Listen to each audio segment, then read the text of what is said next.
This is Mirabella's Kitchen, and today I'm making beef vegetable soup. If you'd like to cook with me, please check the description below for a list of the ingredients and a shout out to my patrons. I had a few issues with filming this video that I did not realize until well after it was done and made. I was using my phone for most of the filming, and the orientation did not always go to landscape mode like I thought, even though I was holding my phone in landscape mode. So bear with me. I take my Dutch oven, fill it with water, and put it over high heat. We're going to bring it up to a boil.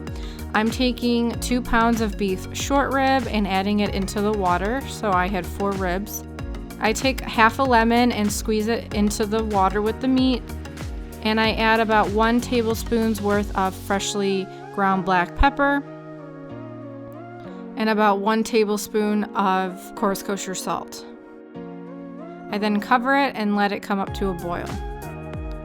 Once boiling, I'm going to remove all that yucky scum that you see that has formed along the edge and is floating near the top.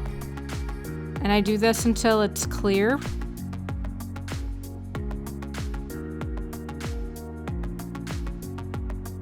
I then add in 1 whole bunch of celery, including the leaves, though I recommend cutting it into smaller pieces, more roughly chopped than what I did. I then add in 6 beef bouillon cubes, 1 large yellow onion, roughly chopped, and 2 large carrots that have been peeled and roughly chopped.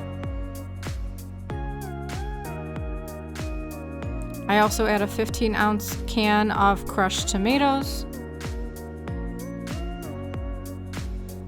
I have this over low heat, so it's just gonna simmer, and I'm gonna mix everything together.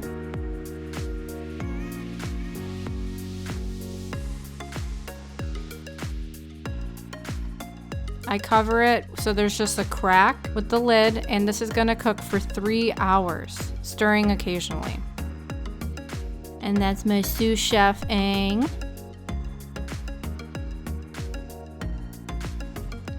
When the soup is almost ready, I take a pot of salted water, bring it to a boil, and add in 1 pound of orzo pasta.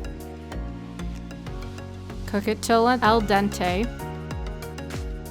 Then I'm going to strain the pasta and show you 2 different ways you can prepare this. So I add some pasta to a bowl, and at this point I realized, oh, I should probably take the meat off the bone. And I tried using tongs to do this with a spoon, and it didn't work. So I highly recommend just removing the meat and the bones from the soup, putting it on like a cutting board or a plate, shredding it up and adding it back into the soup so you have some evenly distributed meat pieces.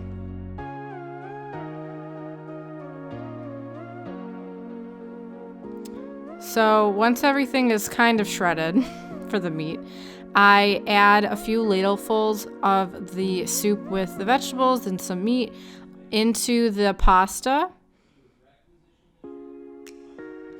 And then if you have a more picky eater in your family, as my family was full of picky eaters growing up, I recommend using a strainer if you just want them to have that beef soup and maybe you had some beef pieces in, if they don't like vegetables. And that's beef vegetable soup. Thanks for joining me today. I make new videos on cooking every Thursday, though I'm late this week. You can follow me on Patreon and on Facebook at Mirabella's Kitchen.